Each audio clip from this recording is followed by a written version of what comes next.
네, 안녕하세요. 기업박스의 이병진입니다. 오늘 만나볼 차는 르노의 조에입니다. 르노라는 브랜드의 다이아몬드 엠블럼을 달고 국내에 막 이제 출시를 한 순수한 전기차입니다. 엄밀히 얘기하면 1세대의 부분명령 모델인데 그 사이에 뭐 내외관 실내 디자인도 많이 바뀌기도 하고 주행 가는 거리가 길게 업그레이드도 되고 해서 100% 충전을 했을 경우에 309km까지 주행이 가능하다고 합니다. 300km 이상이죠.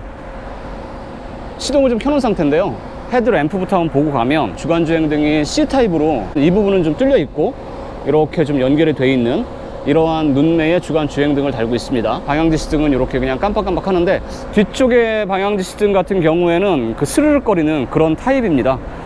이 전체적으로 한번 이렇게 딱 차의 느낌을 보시면 귀엽죠. B 세그먼트고요. 국내에서는 볼트 EV, 푸조의 E208급들과 경쟁을 하는 B 세그먼트의 순수한 전기차입니다. 모닝이나 스파크보다는 좀 더 크고요. 그리고 i30보다는 좀 작은 급입니다. 덩치는 딱 보시면 귀엽죠. 작고 안팡지고 귀여운 디자인과 색상은 잘 어울립니다. 앞 유리와 보닛이 통으로 그냥 이어져 있는 듯하게 많이 기울어져 있죠. 앞으로 르노의 로장주 엠블럼, 이게 마름모라는 뜻인데요, 상당히 커다랗습니다. 엠블럼을 중심으로 조에라고 이렇게 모델명이 보통 뒤에 붙어 있는데 앞쪽에 이렇게 커다랗게 조에라고 붙어 있고요.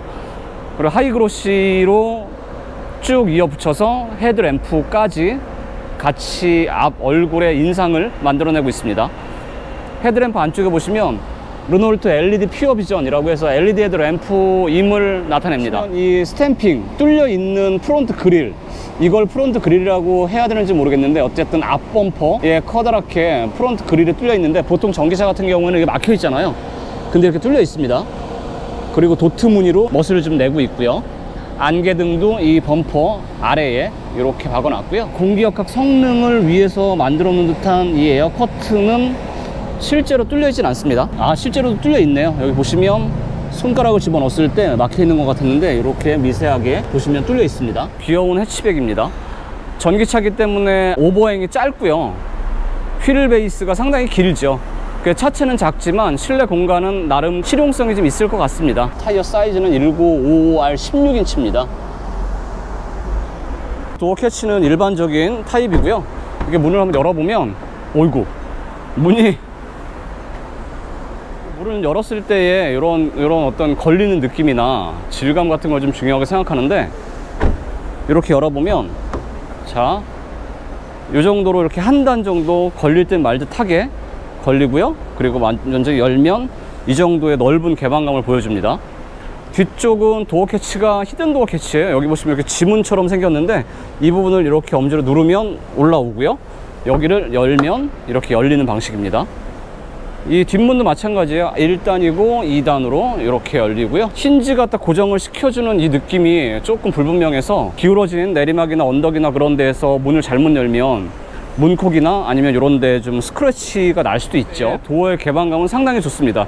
이건 타고 내리기도 참 편하고 그렇겠죠. 앞 시트보다 뒷 시트의 높이가 조금 더 높아요. 썬루프나 파노라믹 글라스 루프 같은 건 없습니다. 뒤쪽으로 한번 가보죠. 뒤에 테일램프가 상당히 멋스럽죠. 이렇게 네 줄로 멋을 냈고 방향지시등은 이렇게 스르륵거리는 다이내믹 턴 시그널 램프를 채용을 했습니다. 조에라고 해서 커다랗게 뒤에도 로장주 엠블럼과 모델명이 붙어 있고요. ZE50 일렉트릭이라고 해서 전기차, 순수한 전기차임을 나타내고 있습니다. 국내에서 소개하고 있는 르노삼성 전기차 라인업의 세 번째 모델이라고 할 수 있습니다. 첫 번째는 소형 전기차 트위즈가 있었고요. 그리고 SM3 Z2라고 하는 순수한 전기차가 있었는데 두 모델 모두 약간 애매했어요. 트위즈는 너무 작고 SM3 Z2 같은 경우에도 시장에서 SM3를 약간 변형시켜서 그냥 전기차 아닌 전기차로 좀 만들었나 싶은 그런 이미지가 있었죠. 하지만 르노 엠블럼과 르노 브랜드를 달고 국내에 등장을 했는데 르노 조에 같은 경우에는 순수한 전기차로 상품성을 키웠을 것 같습니다. 친환경 차잖아요. 그래서 안에서 보시면 이런 패브릭이나 뭔가 친환경적인 소재를 좀 많이 사용을 했습니다. 시트도 보시면 패턴이나 느낌 같은 게 조금 독특해요. 최근에 르노 캡처 그리고 XM3에서 봤던 실내의 기본적인 레이아웃은 동일합니다. 하지만 소재가 조금 다르고요. 여기 센터 패시아의 이런 트림도 패브릭 친환경적인 소재를 좀 많이 사용을 했어요. A필러는 상당히 얇아서 이따가 운전을 직접 해봐도 느끼겠지만, 그리고 쪽창도 달려 있고요. 그래서 이 운전 시야는 상당히 시원하고 편할 것 같아요. 차 자체가 컴팩트하기 때문에 운전이 기본적으로 좀 쉬운 편이죠. 게다가 이 시트 포지션이 좀 높아서 기본적으로, 그래서 운전 시야는 시원시원합니다. 자, 특이하게 이쪽에 보통 뭐 시트 자세나 포지션을 좀 바꾸는 게 이쪽에 있을 텐데 이쪽에 없고요. 등받이 각도 조절은 이쪽에서 오른쪽 뒤쪽에 여기에 달려 있습니다. 그리고 앞뒤로 조절을 하는 레버는 여기에 수동으로 이렇게 조절이 가능합니다. 높낮이 조절은 되지 않아요. 등받이 각도와 앞뒤 슬라이딩만 조절이 되고요. 기존에 익숙한 르노 삼성 요즘 모델에서 볼 수 있는 계기판입니다. 이 트립 컴퓨터의 정보, 타이어 공기압 그 정도가 확인이 되고요. 미디어, 내비게이션, 그리고 오른쪽에서 전기 모터가 구동되고 배터리가 충전되고 하는 정보들을 확인을 할 수가 있고요. 9인치 세로로 긴 터치스크린 모니터가 들어가 있습니다. 이 안에서 다양한 메뉴들을 확인할 수가 있고요. 설정 안에 들어가 보시면 뭐 주행 보조 시스템도 들어가 있고요. 차선 이탈의 반응도 설정이 가능하고요. 사각지대 경고 시스템을 껐다 켰다도 할 수 있습니다. 주차 보조 시스템도 있어요. 전기차 프로그래밍이라는 게 있는데 급속 충전, 충전을 연결하면 충전을 바로 시작하는 급속 충전이 있고요. 대기 후 충전, 그리고 프로그램, 이런 것들이 있습니다. 이 대기 후 충전 같은 건 왜 필요하냐? 야간 전기를 사용하면 좀 저렴하기도 하고 본인이 원하는 시간대에 충전을 시작했으면 하는 상황들이 있잖아요. 그럴 때 사용을 하시는 겁니다. 터치감은 이전보다 많이 좋아지긴 했지만, 이렇게 보시면 아시겠지만 살짝 조금 차분차분하게 활용을 하시는 게 좋습니다. 명칭 검색 한번 해볼까요? 여기 들어가 보시면 이렇게 한글이고요. 여기에서 영문으로 영어로 바꾸려면 이 안에 들어가서 여기서 알파벳을 한번 누르시고 다시 빠져나와서 해야 되는 번거로움은 최근 르노 캡처에서 제가 말씀드렸던 것과 동일하네요. 화질은 선명하고 이 내비게이션의 지도화면 같은 걸 볼 때는 세로로 긴 9인치 모니터라서 제법 쓰임새가 괜찮습니다. 베젤이 조금 더 얇고 화면이 조금 더 시원하게 컸으면 하는 아쉬움이 있지만 이 정도면 사용하는데 큰 무리는 없을 것 같습니다. 전원 버튼도 있어서 여기 화면을 끌 수도 있고요. 다시 터치해서 킬 수도 있습니다. 그 밑으로 열선 시트 버튼도 있고요. 피아노 건반처럼 누르는 방식입니다. 에코 버튼도 따로 있고 잠김, 해제, 주차 보조 시스템도 가동이 됩니다. 그 아래로 다이얼 방식의, 그리고 이 안쪽으로 액정 디스플레이가 되고 있는 프로토 에어컨이 있고요. 두 개의 USB 포트와 억스 단자, 12V 파워 아울렛 있고 론슬립 패드도 들어 있습니다. 기어 노브가 특이하죠. D, B, N, R, 짧고 몽툭하고 귀여운 기어 노브가 참 인상적인데요. 이 밑에가 비어서 어떤 공간을 활용하거나 그럴 수는 없지만 띄어져 있는 약간 플로팅 타입이고요. 이 D와 B는 이따 주행하면서 제가 다시 말씀드리겠지만 드라이브, 브레이크, 회생제동을 조금 더 강력하게 사용을 해서 거의 원페달 시스템처럼 브레이크를 사용하지 않고도 가속 페달을 띄었다 밟았다의 양만으로도 감속을 적극적으로 하면서 회생제동 시스템을 더 활성화시켜서 배터리를 적극적으로 충전을 하는 그런 모드죠. 이렇게 떴다 붙였다 할 수가 있는데 여기 무선 충전 지원이 된다는 그림도 붙어 있는 거 보니까요. 자, 이렇게 올려보면 무선 충전이 되네요. 컵홀더는 하나입니다. 한 개가 붙어 있고요. 아주 앙증맞고 귀여운 센터 콘솔이 있습니다. 휴대폰 하나가 딱 들어맞는 크기의 작고 앙증맞은 센터 콘솔이 있습니다. 운전석 발 공간을 보시면 지금 이렇게 봐도 왼쪽 발을 지지하는 공간이 조금 좁은 편이에요. 왼쪽에 풋레스트가 조금 안쪽으로 들어가 있어서 실제로 운전을 해보면 느낌이 어떨까 싶습니다. 뒷공간 한번 또 보여드리고 가야죠. 수동이고요. 조의 글씨 밑에 수동 버튼을 누르면 이렇게 열리고요. 꽤 깊이가 있고 겉에서 봤을 때보다는 이 뒷공간이 생각보다 넓습니다. 스티로폼으로 성형을 해서 분리를 해둔 칸막이가 있는 숨겨져 있는 공간도 있습니다. R245라고 하는 전기 모터가 들어갔고요. 136마력의 최고 출력을 내고 25.0kg/m 토크를 냅니다. 메이커에서 얘기하기로는 2.5L 가솔린급 엔진의 출력을 낸다고 하는데 사실 136마력의 25토크라고 하는 게 대단히 화끈하진 않지만 전기차의 특성상 가속 페달을 밟으면 스위치를 키듯이 지금 이런 식으로요.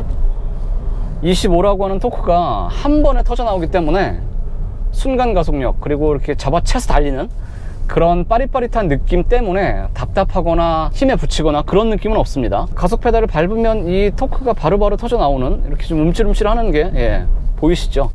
이 승차감이 기본적으로 좋으면서 경박하고 가볍게 통통거리거나 그런 느낌이 아니게 다부지게 탄탄한, 그러면서도 승차감을 챙기는 이 하체 감각과 더불어서 핸들링도 무겁지 않아요. 가벼운 편인데 그렇다고 유격이 있어서 허둥대거나 뭐 너무 헐렁헐렁하거나 그렇지도 않습니다.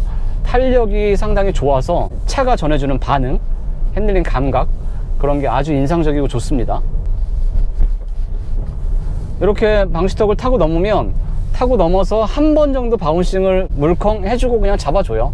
효율성 좋고 실용적인 전기차라고 하지만 나름 이렇게 타고 노는 재미도 제법 있는 모델이죠. 내연기관차와 다른 어떤 무게중심, 가장 무겁고 큰 배터리가 가장 낮은 곳에 앞바퀴와 뒷바퀴 사이에 차체의 중심에 놓여져 있고, 즉각적으로 토크가 반응을 하고 25라고 하는 토크가 가속 페달을 스위치를 밟듯이 반응을 하니까요.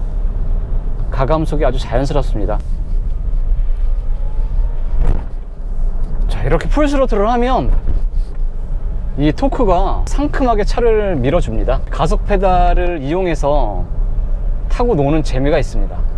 100% 충전하면 309km를 달린다고 하고요. DC 급속 충전기를 사용을 하면 80% 충전하는데 70분 정도가 걸리고요. 가정에서 충전을 하면 100% 충전을 할 경우에 9시간 25분 정도가 걸린다고 합니다. 저속에서는 우웅하는 가상 사운드가 도드라지게 좀 들리고요.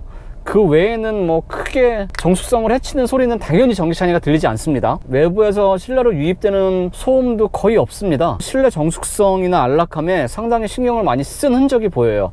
B 세그먼트의 작은 차임에도 불구하고 주행 중에도, 그리고 도심에서도 조용합니다. 이 시내를 지금 주행하고 있는데 안으로 파고드는 소리가 거의 들리지 않습니다. 하체 감각은 좀 단단한 편이에요. 그런데 이 댐핑 스트로크, 오르내리는 이 범위가 적지 않아서 승차감은 편한데 롤링이나 바운싱이 심해서 그냥 뭐 물렁물렁 물컹물컹 그렇지 않고요. 이 해치백 타입이잖아요, 바디 타입이.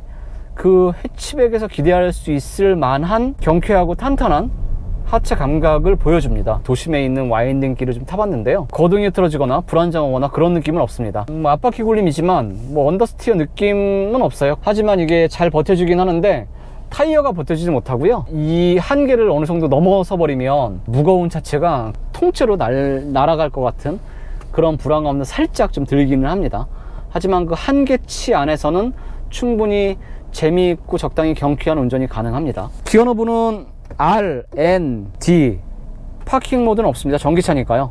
그 D를 한번 더 누르면 B 모드라고 해서 이 회생제동 시스템이 더 적극적으로 움직이면서 원페달 시스템처럼 가속 페달 하나로만 가감속이 가능한 정도로 주행이 가능합니다. 산지가 이렇게 오래되지 않았는데도 불구하고 가속 페달만으로도 편하게 가고서고 하는데 자연스럽게 이게 몸이 익숙해지더라고요. 관성 에너지를 그냥 서투르 쓰지 않고 더 적극적으로 사용을 하는 모드니까요. 그렇게 사용을 하시면 브레이크 패드도 절약하면서 배터리도 더 충전을 적극적으로 하고 운전의 재미, 전기차를 모는 특유의 재미도 커집니다. 136마력의 최고 출력과 25.0kg/m를 내는데요, 제원표상위에 출력 성능만 놓고 보면 그렇게 화끈하진 않죠.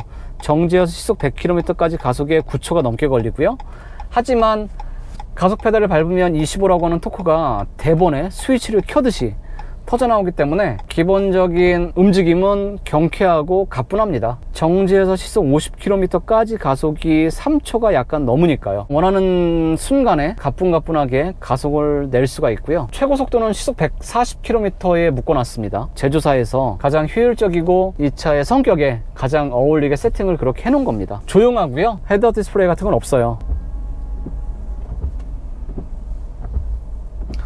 썬루프 같은 건 없습니다. 하지만 시야가, 시트 포지션이 기본적으로 높기 때문에 시야가 편하고 넓고 좋고요. 이 쪽창으로 보이는 사각지대도 거의 없고 작아서 운전은 참 쉽습니다. 정부 보조금과 지자체의 지원금까지 합치면 뭐 3천만원 전후 2천만원 후반이긴 하지만 2천만 원대에도 구입이 가능한 장점을 가지고 있습니다. 생각하기에 따라서 쌀 수도 비쌀 수도 있지만 경쾌하면서도 묵직하고 그리고 300km 이상 달릴 수 있는 효율성을 품고 있는 2012년도에 런칭을 해서 순수하게 전기차만을 위한 플랫폼과 파워트레인을 약 8년 이상 숙성시키고 완성도를 키워낸 모델입니다. 보는 기준에 따라서 3세대 조회일 수도 있고 1세대의 부분 변경 모델 조회일 수도 있지만 내 외관의 디자인과 완성도도 키웠고 배터리와 R245 전기 모터도 숙성이 됐습니다. 그러니까 이렇게 도심에서도 이 가속 페달에 밟는 양에 따라서 토크가 즉각적으로 툭툭 잽을 날리듯이 시원시원하게 나오기 때문에 운전이 참 편합니다. 조용하고요. 패들 시프트의 역할을 가속 페달이 다 맡아서 해주고 있습니다. 그러니까 운전 재미가 이런 측면에서 전기차가 타는 맛이 있어요. 효율적이고 실용적이면서 운전이 제법 재미있고 편하고 차가 덩치는 작지만 실내 공간에는 여유가 있어서 효율적인 전기차를 찾으신다면 조회도 꼭 한번 꼼꼼히 둘러보시고 시승을 해보시고 고민해보시면 좋을 것 같습니다. 굵고 짧게 시승 행사에 참석을 해서 둘러보고 타봤는데요, 조만간 르노 조회를 한 번 더 꼼꼼하게 리뷰를 할 수 있는 기회를 마련해 보겠습니다. 영상이 도움이 되셨다면 구독과 좋아요 한번 부탁드리고요, 조만간 다양한 컨텐츠로 또 찾아뵙겠습니다. 고맙습니다.